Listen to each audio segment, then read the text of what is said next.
We wouldn't record it. What? You record the video? How y'all doing? I thought we was recording. So I'm gonna turn you and I'm gonna first talk and then Melissa's gonna talk. My name is Twika, and this is a platform to talk about dealing with a family member that has autism. Also, Melissa's gonna be talking about how she deals with us.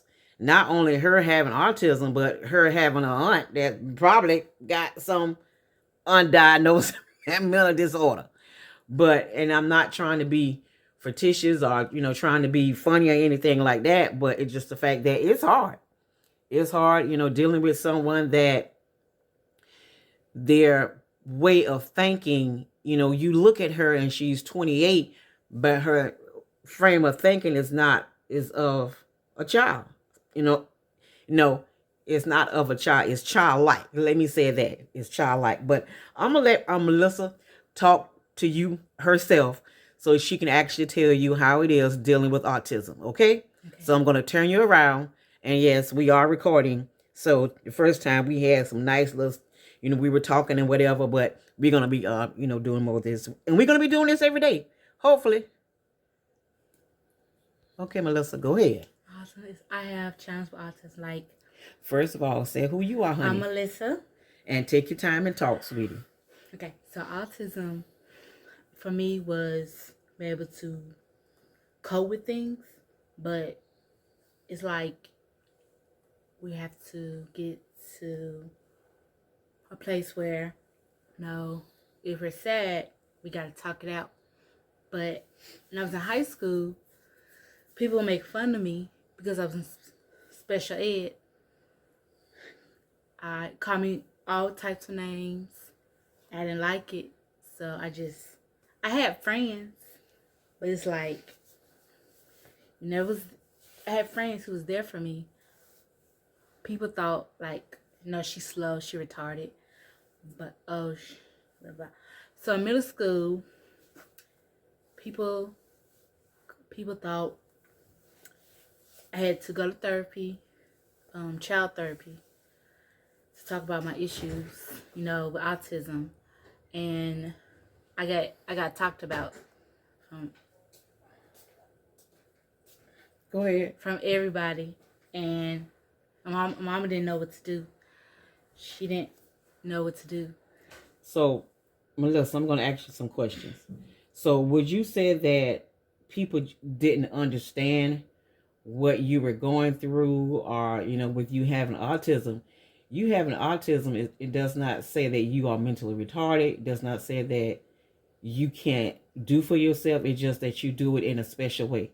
I may not understand what is autism, and I put my spin on it as to I have to allow her to make mistakes. I have to allow her to correct those mistakes, and then she may not remember the next time she does the same task, and she may do the same mistake, over and over and over again. So tell us how it, what it feels like when you lost your mom. Your mom had triple negative cancer, who is my sister. She's my oldest sister. She's the oldest child out of 5. So she was the first one. I was the middle child. What did it feel like when your mom passed? When your mom was going through her cancer treatment. What did it feel like when you had to accompany her on some of her doctor's visits, or just tell about your experience from your perspective. It was kind of like, I was sad. It's kind of weird because she had it, but it was kind of weird. But then when I took care of her, so when I found out that she had breast cancer, I was understanding that I could take it. But then it was kind of hard, for when her last days, when I was with her, I was kind of sad. Now I don't have my mom. It's kind of lonely, lonely when I don't have her. But you can still talk to her. I can still talk to her, but she will listen when, I take her to doctor's appointments, first day I took her to a doctor's appointment, no, we had a talk. We had a little talk. Um, she was doing fine. She was doing fine. She was doing great. Me and Bria, me and my sister, we had to switch. I go in and I go in the day. She'll go in at night. But then I had to go out because it was, it wouldn't take. I was kind of, So kind of worried a bit. when let's go back. So I know she's saying it in her own words, and I want her to say it in her own words. And forgive me if I'm being controlling.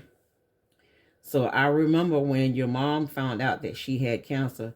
In fact, she was with me at the Cancer Treatment Center in Noonan, Georgia. What they say Atlanta, but it's in Noonan.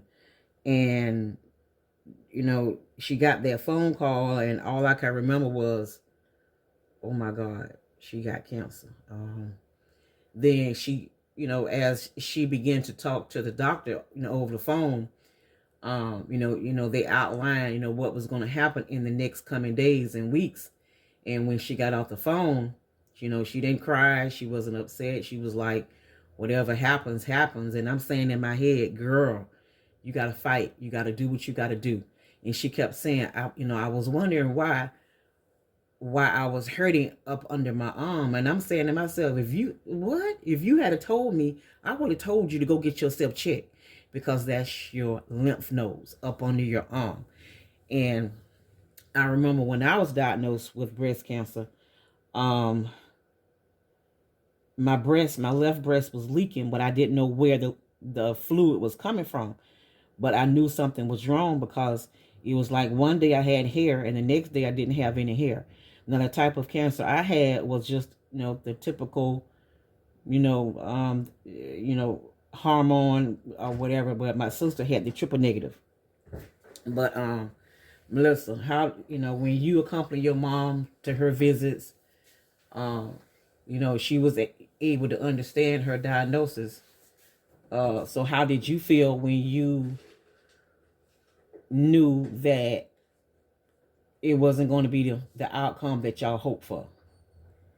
I was kind of happy. No. Listen to what I'm saying. How did you feel when the doctor told your mom that it wasn't anything else that they could do to stop the cancer from spreading, because she had triple negative cancer and it was spreading over her body? How did you feel? I felt sad because I felt sad because that's my mom, and I didn't know what to do. When the doctor came in and told her that there's nothing can do, I was about to cry, walk out, but Your mom, she was okay, and I don't really think they ever seen their mom break down. She was very strong. She was very strong, even throughout the end. I'm thankful that I was able to see her when she was alive. Um, I went to Tennessee. In fact, I drove myself from Jacksonville, Florida, to Nashville, Tennessee by myself. And usually, I work in Brunswick, Georgia. I get sleepy just from going from Jacksonville to Brunswick. But, I wasn't tired. When I got there, I left that morning and I got there about 7:30, 8 o'clock that night. I wasn't tired. I knew that, I guess because of the severity of the situation, my body just was on alert. I didn't expect this. When I seen my sister the next day, it was like I was seeing my dad, because my dad, he died from cancer. And when I looked, when I went in that room, she was still smart. She was like, oh, look who came through the door. Look who coming through the door. Then her next comment was, well, where's my shrimp and where's my crabs? Because my sister, she loves seafood. And I had told her that I was going to get her some crabs and and shrimp.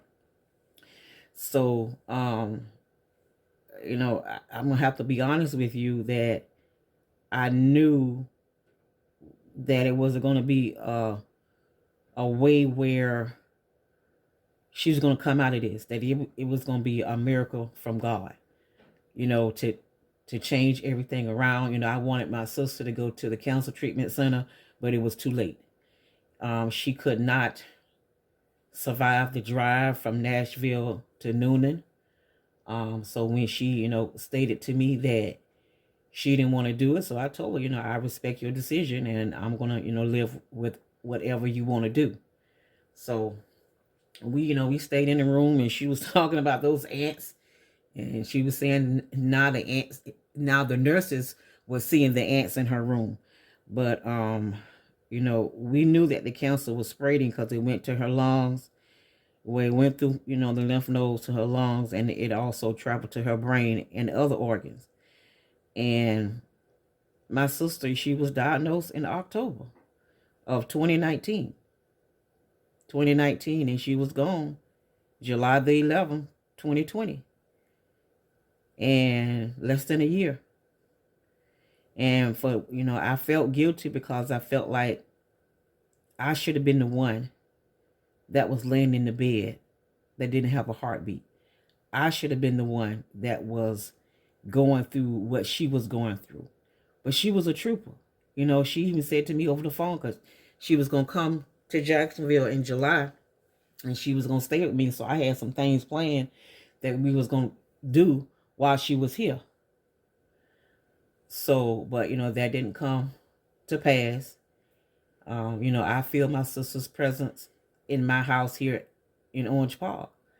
I see her in myself, because, everybody says that, we look alike, we talk alike, we do some things alike, of course, we're different, but nevertheless, it's hard. And I knew it was going to be hard for her daughters, especially Melissa, because Melissa is the oldest. She's 28. She just turned 28. Her sister is 26, 25, 26, Bria. And Peaches thought, and we call her Peaches, but her name was Sharon. She thought Melissa was going to have a hard time taking hold of what was going on, but she stayed in that house. She took care of her mom. When her mom fell down, she would call whoever she needed to call. Auntie, I can't get my mom up, so you need to call 911. I mean, she did good. She did excellent. She was there for her mom. She cooked for her mom, brought her, her meals, bathed her, and brought her medicine. And her mama used to tell her, Melissa, I'm all right. You don't have to stare at me. I'm okay. I'm okay. I'm okay. But this is a part of something that we have to talk about of how we're doing this platform, and from here going out, as to why she is in my household, because Melissa cannot stay by herself.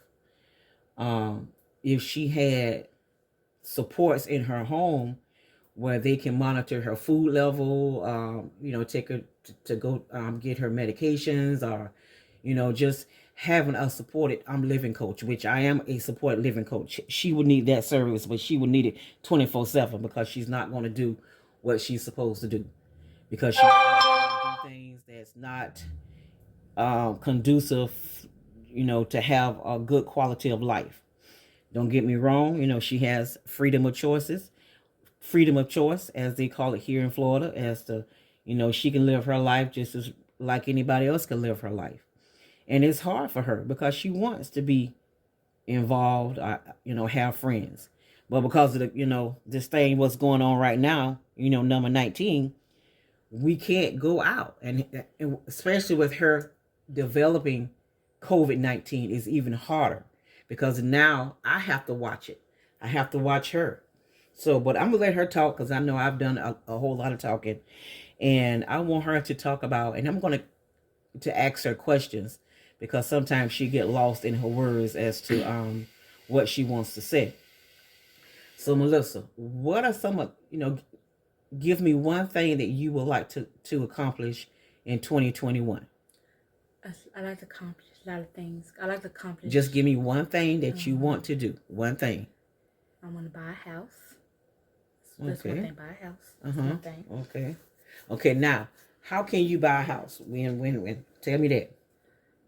What are some things that you need to do Get my credit up. All right now. My credit up so I can buy a house for my All family. right, okay. I'm gonna buy a condo. Okay, all right. 3 bedrooms. Mm-hmm. A nice kitchen. Okay. A nice living room. Mm-hmm. A nice, upstairs. It can be upstairs. It can be downstairs, like a little like. Where you can have an elevator to go, like a building with condos. Okay. Like an elevator to go upstairs. Okay. And one person can live downstairs, and the other person can live. The 2 people can live upstairs. Oh, okay. Okay. Because I like condos. Mm-hmm. I like to live in a condo. Okay. I like to enjoy life. No. Okay. When COVID's Let me ask you this: what are some things that you like to do? Your hobbies. I like to shop. Yeah. I like to paint. Mm-hmm. I like to color. Okay. I like to spend time with family. Okay. I like to go out to eat. All right now. I like to work out. That's what I like to do. Okay. I like to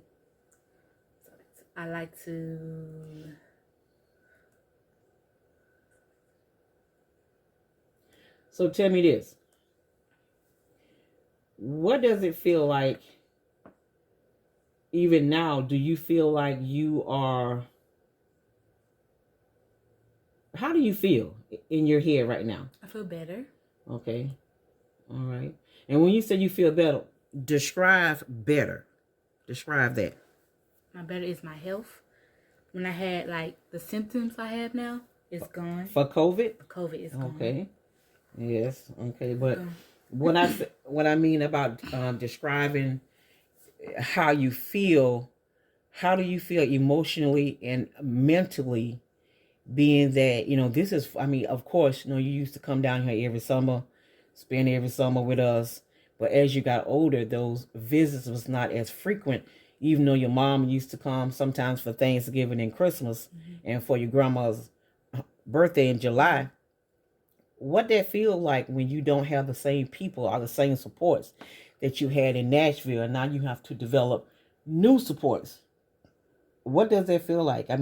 For me, I would be afraid, because even though I know I have to go forth, I will still have to acknowledge that I'm afraid, but it's something that I have to do in order to maintain my quality of life so I can move forward. So with that being said, what are some of your coping skills where you can cope with some of the pressures of life? My coping skills is coloring. I like to color because coloring mm-hmm. is to help me feel, not like if I'm sad, I like to color. Or if I'm listening to music, I will listen to music. Like, my mama has I used to my favorite songs because she has she like old school music. So I listen to old school music. Or I listen to her favorite gospel songs mm-hmm. that she listens to. But she still can't hear the songs. But, I can feel her in me. But when her favorite songs come, I'm like, Mama, I'm going to listen to her favorite song that you used to listen to. Mm-hmm. She used to listen to Michael Jackson, Whitney Houston. She like Whitney Houston. All the songs comes to my head. That song that she listens to, it mm-hmm. comes to my head. So I feel her energy in me, but it's like, Mama, she told me, she said, Melissa, you got this. You got this. That she be telling me, you got this. Okay. So, I know sometimes, you do have where I just want to shake the what out of you. I'm just going to be honest with you. Melissa can take you there. She can take you to the brink that you just want to just reach out and just touch her, because, and it's, I'm not going to say it's because of her having autism. It's just, this is what she, does, with her mom and with, the other family members in Nashville. This is what she did, not being honest, being, not being forthcoming in what she's doing, and just being honest. Of course, we all want to have a significant other, but it's how you get that significant other. Say excuse me. So it's about how you get that significant other, because you on Facebook and you got all these men, these foreign men calling you and, FaceTiming you, and then, all of a sudden they want you to pull your clothes down or pull your clothes up. That's not appropriate. That's not a friend. That's somebody that wants to take advantage of you.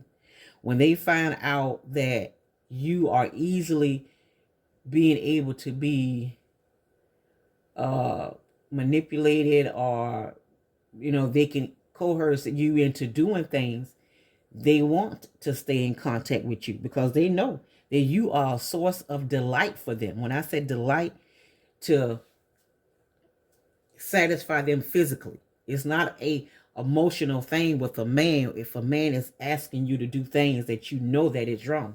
Am I right, Melissa? Yes. So what I have always told you, whatever you do it with greatness. Mm-hmm. You do it with grace. You a young lady. This is how I was raised with your grandmother, with your great grandmother, Sadie Mae Williams. She taught us how to be ladies. She taught us how to sit to the table. She taught us how to set a table. She taught us how to sip tea.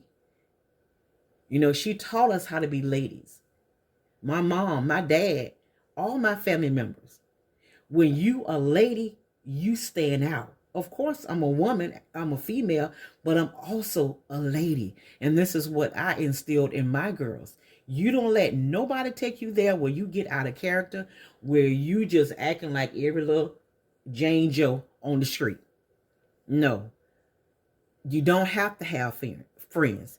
You may want friends, but you don't have to have friends. It's okay. I know you get lonely sometimes. Am I right? And you want to go out and, have a good time. But because of C-19, sometimes that's not possible. So, you get to go over your sister's house, your cousin's house. You haven't been over to your grandmother's house. That's something that you may want to do. Mm-hmm. But you can't be around talking to everybody because you don't know what that person have when you go out in the neighborhood. You can't do that. You have to be mindful. Have on your mask because we don't know how you contracted, whatever how you said, COVID. C-19. We don't know. So with that being said, we got to be careful. I want you to have a good quality of life. I want you to be able to say, hey, auntie, let's go to Hobby Lobby, or let's go to Michael's, because she loves going to Michael's. She loves doing planners. I wish Melissa can be more expressive of the things that she likes, because, she's a young lady, because in the middle of summertime, if Melissa have on a shirt that you think that you can see through, she gonna put on a camisole. She gonna make sure, Melissa, why do you have all them clothes on? It's hot. No, auntie, but I leave her alone. So, Melissa, she has made some great strides. She's getting better and better every day. I don't want her to think that I'm hard on her for a reason, because I know she can do better. And it's not because she has autism. It's just the fact that she has become lax. When her mom, was going through, her treatment, some things fell down by the wayside. But we're going to pick those things up because, my sister, she's right here in the room with us. We feel her in our heart and our head around us. So with that being said, I'm going to let Melissa have a few words, because I know I have talked a lot. And, I want to come on every day, but, just for a few days, for a few moments, but we may, just do maybe 3 times a week. But I want people to know exactly what is autism. What does autism look like? The challenges of autism. What she has to deal with. So, Melissa, with that being said, what are some challenges that you have with having autism that you want to do?